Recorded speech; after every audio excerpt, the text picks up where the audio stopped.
Armando Baker here. It's Luke May. This is Tyler Hansbrough. University of North Carolina. Here's North Carolina. I just want to shout out my boy JBear_YT. JBear_YT. It's Carolina family, baby. Go Heels. Go Heels. What is up, boys?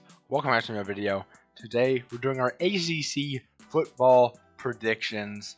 This is going to be only the ACC. There will be a college football playoff prediction video coming soon before the season starts, but this is just going to be ACC. We have divided the Atlantic and the Coastal. We're going to go with my predictions for each side, and then I'm going to give you the ACC champion, who I think will be the ACC champion at the end, and also the ACC Player of the Year. You know I had to throw that in there. So starting in the Atlantic, let's get right into it. Obviously, we're going to go with Clemson here at number 1. Although I do think there are some teams, not necessarily in the Atlantic, but in the ACC overall, that are slowly but surely catching up to Clemson. I still at Clemson at number 1 in the conference, and I'm not going to argue that. So yeah, Clemson number 1 in the Atlantic is my choice there. Number 2, I'm going to go NC State, and I am very high on NC State, and you guys know that this is like completely truthful because obviously I'm a Carolina fan, so there's no reason for me to not put NC State. There's no reason for me to put NC State at 2 unless I truly think they're a very good team, and I really do. I think they are easily the best team, second best team in the Atlantic. Excuse me. To be quite honest with you, I think the gap between NC State and Clemson is about as far as like Clemson and Miami. I mean, that sounds bold, but I really like this team. I think Devin Leary is going to really surprise some people this year. Obviously, Bam Knight and Ricky Person are a dynamic duo in the NC State backfield. They got Thayer Thomas and Emeka Mezi at the wide receiver position. They got some studs on the offensive line, so the offense is really good for NC State. And defense, they have one of the best linebacking cores in the honestly in college football. They have some good transfers to play on the D line that'll help them out there. Secondary could be better. That's kind of the one thing that if I had to pick one, that'd be like the weakest part of this team. But everything else is pointing to NC State just having a fantastic season. Possibly the best under Dave Doran so far. So, yeah, I like NC State 2 there. Number 3, we have the Boston College Eagles, also very high on this team. I think Vil Dracovic is eventually going to be an NFL guy. He is really talented. Former Notre Dame transfer coming into Boston College. He was really good last year. I think he's only going to improve from here. They got Zay Flowers at the wide receiver position. I really like what Boston College is doing, getting back to that team that possibly could be ranked this year. Number 4 is Florida State. I think Florida State is starting to pedal their way back to being a contender in the conference. I think they'll be there within the next 3 years, the way that they've been recruiting pretty well.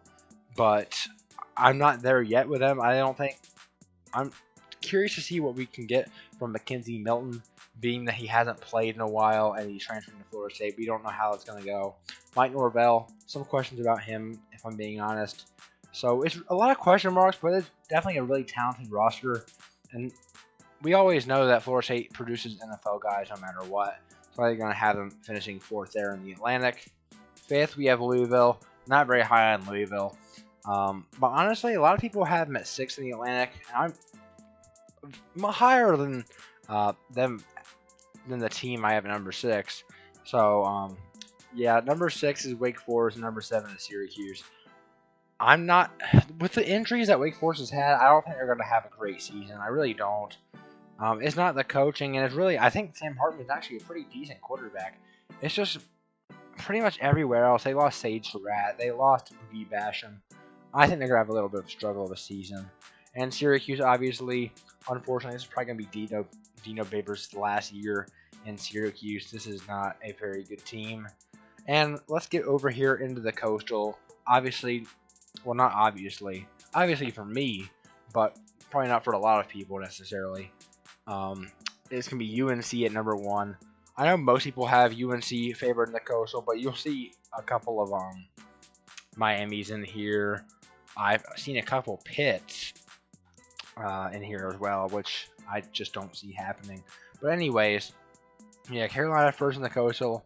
Obviously, they're my favorite team, so I keep up with them a lot. And I know obviously quarterback is in a very safe place with Sam Howell, Heisman candidate this year. Running back, we did lose Javonte Williams and Michael Carter, but bringing in a guy like Ty Chandler is really going to help out that room. And from what I've heard, Caleb Hood is going to maybe possibly emerge as that backup running back and be a really good guy there, as well as DJ Jones, Elijah Green. We have some really talented guys in that room, just some unproven guys outside of Ty Chandler. So there are questions. Wide receiver, obviously exceptionally talented, with guys like Bo Corrales, Josh Downs, Joffrey Brown, Emery Simmons, Antoine Green, and some freshmen that are going to be really good as well. I think they'll fill that role of replacing Diami and Daz better than the running backs will. And obviously, O-line, we're returning all 5 of our starters. And we have a guy like Ed Montilus, a guy like Quirion Johnson, guys who are really good that aren't even starting. So I like the O-line depth there. And I think the defense will also be much improved. One of the best groups of corners you're going to find anywhere in the country in Storm Duck, Tony Grimes, and Kyler McMichael, as well as Day Hollins. So number 2 is going to be Miami.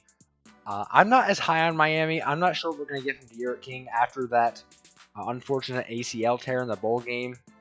So I think a lot of this depends on his play. Not the biggest fan of Manny Diaz as a coach. He's done obviously a pretty good job recruiting there at Miami, but he's a defensive-minded guy, and I don't think this Miami offense is going to be good as some people think. So, yeah. Number 3, I'm going to go with Pitt. Pitt, they always have a pretty strong defense, and although they did lose some guys this year to the NFL and graduation, I still think this defense is going to be pretty good. Kenny Pickett's a good quarterback, but I don't see them getting any higher than 3rd. So, yeah. Number 4 is going to be Virginia Tech. The Hokies will be facing Carolina in their first match of the year. This is a make-or-break year for Justin Fuente. It's going to be very important that they at least get to a bowl this year, or he's probably gone. So, Virginia Tech is here at 4 for me. 5, we have the Virginia Cavaliers. Bronco Mendenhall, I do think, is one of the most underrated coaches in the ACC, but I don't think he's going to be able to get much done with this talent that he has this year. 6 is Georgia Tech. Jeff Collins, I'm not very high on him.